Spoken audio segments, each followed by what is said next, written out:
conversando con Carlos Alberto Montaner, escritor, periodista, analista, libertario. ¿Cómo le gusta que lo presenten? Escritor. Escritor.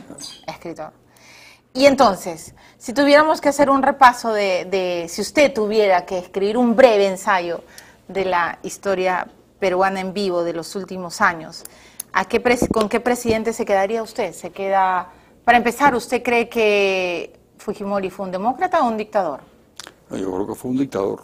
Yo creo que el golpe del 92 en primer lugar era innecesario porque el Congreso, el Parlamento estaba dispuesto a la colaboración. Es decir, la idea de que tuvo que dar un golpe porque no se podía gobernar, eso no es verdad. Eso sencillamente no es cierto. Claro, como usted habla, el auge de las percepciones, ¿no? Y de eso también quiero hablar porque Fujimori nos hizo creer un montón de cosas, ¿no? Con la prensa comprada, imagínense cómo reinó Montesinos digitando los titulares, en fin.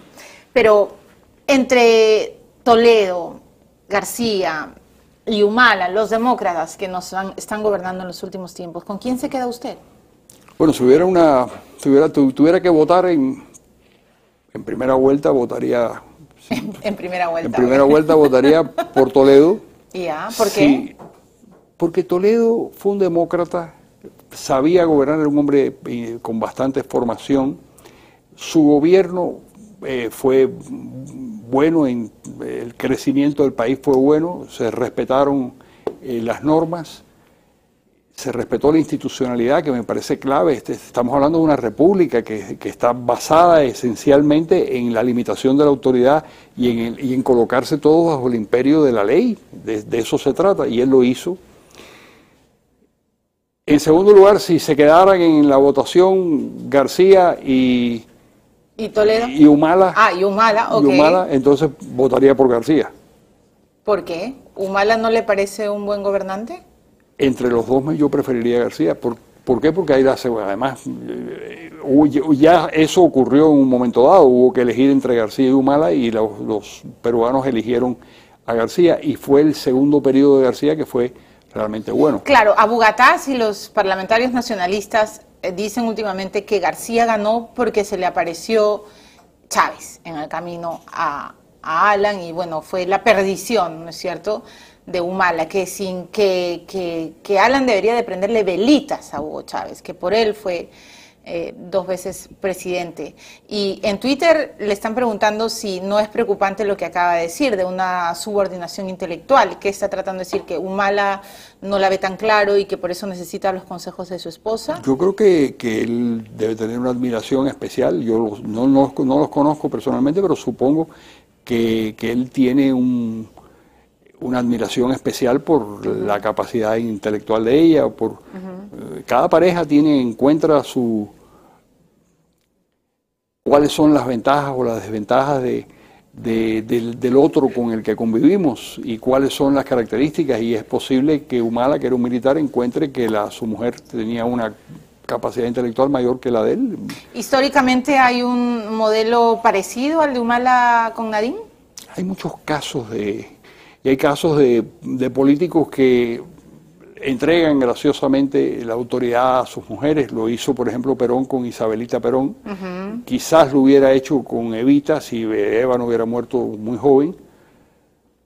Lo hizo, o lo estamos viendo en este momento en Estados Unidos con Hillary Clinton, que es la heredera de alguna manera de la buena presidencia de Bill Clinton. Y ella pues... ella intentó la vez pasada, ¿no? Barack terminó ganando las internas, claro, ¿no? Y era mucho más cercana a la presidencia de Bill Clinton.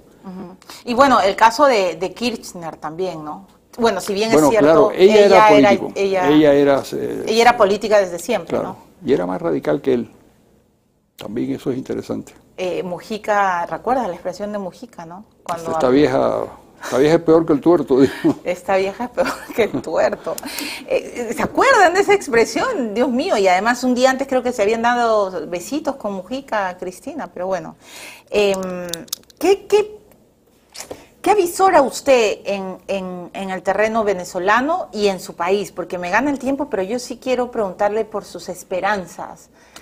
Pero yo creo que en Venezuela, si la oposición continúa en las calles y si continúa resistiendo, que es un costo altísimo, como decíamos hace un rato, yo creo que eventualmente ganan, porque eventualmente se reproduce el resquebrajamiento de la estructura de poder y llega un punto en el que sencillamente el país se hace ingobernable y ahí dentro del poder, porque tirando piedras no se logra conquistar el poder, tiene que haber dentro de las personas que están en el ejército, en la policía o en el aparato político, que le dicen al señor Maduro, mire, usted váyase a su casa o váyase a otro país porque sencillamente no puede seguir este nivel de desorden. Porque es insostenible. Porque es insostenible. Okay. Entonces eso puede ocurrir.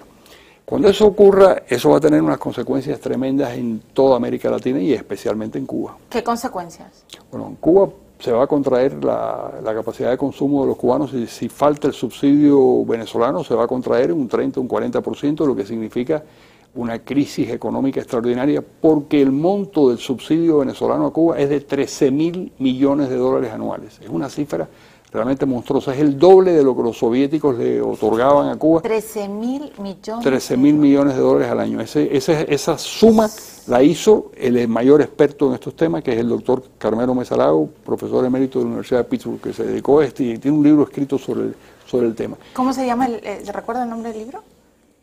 Bueno, en Twitter me lo puede dar. Carmelo Mesalago y qué bárbaro, 13.000 millones. 13.000 millones de dólares. Y hay otra cifra pavorosa. Ajá. Petrocaribe sí. emplea en la compra de voluntades políticas y en el subsidio a la clientela política Ajá. del chavismo, emplea $9.300 millones anuales.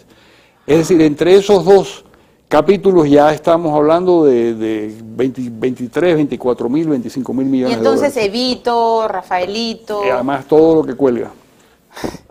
Es sencillo, bueno, por eso está claro, quebrado pues este por eso hasta hablan con Dios, pues, ¿no? Porque Maduro dice que, bueno, en fin, Maduro ya dice que Chávez es Cristo. Maduro es una mezcla, o Maduro es un gran cínico, ¿Ya? o es un loco importantísimo al que hay que atar, porque es alguien que habla con los pajaritos y que... Habla con pajariticos, con rocas. El Sí. otro día presentó las fotos de las rocas donde había visto, en los hospitales, a todo rato. Y además ¿verdad? habla, él hace... Sí. ¿Usted ve a Fidel en todas partes? Él trataría de que lo viéramos en todas partes, Pero no. Pero lo sorprendente de Maduro no es que hable con los pajaritos, sino que hable con las personas, porque realmente eso sí. Dios mío. Voy a una pausa y regreso con el último bloque. Está Carlos Alberto Montaner en Lima y vamos a regresar al bloque final con el señor escritor. Ya venimos.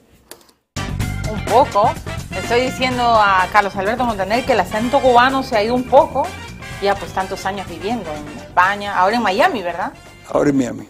Pero Sí, como dicen los americanos, que Miami es la Cuba más cercana de la ciudad más cercana a los Estados Unidos. Un montón de cubanos. Hace 20 años yo compré un apartamento en un edificio, vivía en España, pero compré un apartamento ¿Ya? y éramos 5 hispanos y 400 americanos. Ahora hay 5 americanos y 4, que son tipos, los americanos, la gente dice, estos son indocumentados que andan por aquí por el edificio. Ellos son los indocumentados. Claro. Usted ha venido, bueno, la Fundación Internacional para la Libertad, ¿no es cierto? El presidente de esta fundación es Mario Vargas Llosa. Usted hoy día ha estado en un panel muy interesante que el título ha sido Educación, Cultura y Libertad. Y claro, la educación siempre pues va a ser nuestro gran sueño, nuestro objetivo, nuestra salida. He escuchado defensas cerradas de mis amigos comunistas, socialistas, que aman a Fidel y que me tratan de convencer que la verdadera educación está en Cuba, y yo les he dicho, pero no, porque he ido a su país y de libertad no tienen nada, hay ciertos libros que leen, no todos, ¿no es cierto? Y los jóvenes pues no tienen demasiada información. La educación siempre es un sueño y todos los presidentes dicen, esta vez sí les vamos a dar educación con dignidad, de calidad. ¿Por qué resulta tan difícil instaurar y que un gobernante realmente quiera que las sociedades latinoamericanas tengan en efecto una educación con calidad? ¿Por qué es tan complicado? Hay un problema cultural importante. Precisamente parte de la discusión en la mesa de hoy fue sobre eso. Ahora mismo en Perú están intentando, hay un proyecto de ley para darle al Estado la capacidad de definir y al gobierno la capacidad de definir qué es lo que deben enseñar las universidades y ¿Por cuánto tiempo? Eso es absurdo. Los gobiernos no saben, no pueden saberlo, porque además eso es una cosa que cambia. Las instituciones universitarias tienen que ser autónomas, incluso, te diría más, todas las instituciones educativas deberían ser libres y que las personas elijan cuál es la escuela en la que quieren estudiar y qué es lo que quieren estudiar y cuál es el enfoque pedagógico. En Estados Unidos, por ejemplo, ni siquiera existe un Ministerio de Educación y tienen las mejores universidades, quizás tienen las mejores universidades del planeta porque no existe un Ministerio de Educación diciéndole a Harvard qué es lo que tiene que enseñar, o a Princeton, o a Yale, o a cualquiera de esas grandes universidades. Lo deciden esas mismas. O sea, ¿usted no cree en intervención del Estado en el terreno de la educación? En la educación no, por supuesto, porque es que no pueden saberlo, porque es un saber demasiado sutil y demasiado cambiante para entregarlo a unos funcionarios que van a demorar siglos en solucionar cualquier problema. Eso tiene que ser, las instituciones tienen que regularse unas a otras. Pero a ver, un momento, y sí le quiero hacer una pregunta. Estados Unidos no ha cambiado su constitución como la han cambiado pues en América Latina, casi como una ropa interior, ¿no? Respetan las instituciones, mal que bien, tendremos 20.000 discusiones sobre el manejo de los republicanos y los demócratas, pero me queda claro que ahí sí hay un respeto en América Latina, ¿cómo podríamos entregarle a solo el sector privado? O sea, ¿cómo poder aventurarnos a su proyecto?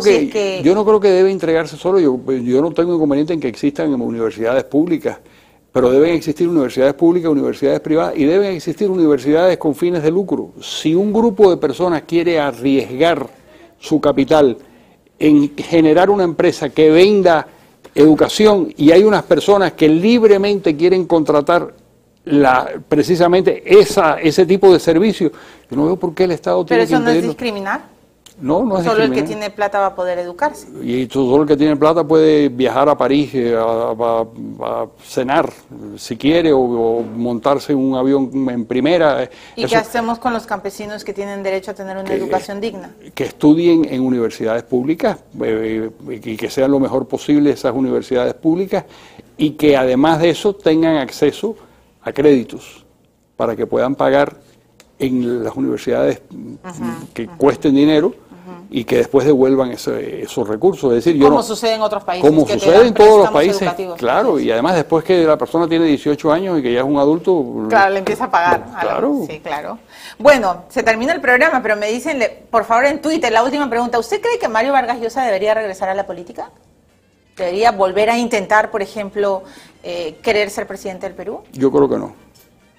¿Usted cree que debe seguir siendo nuestro escritor? Yo creo que debe seguir siendo el gran escritor que es.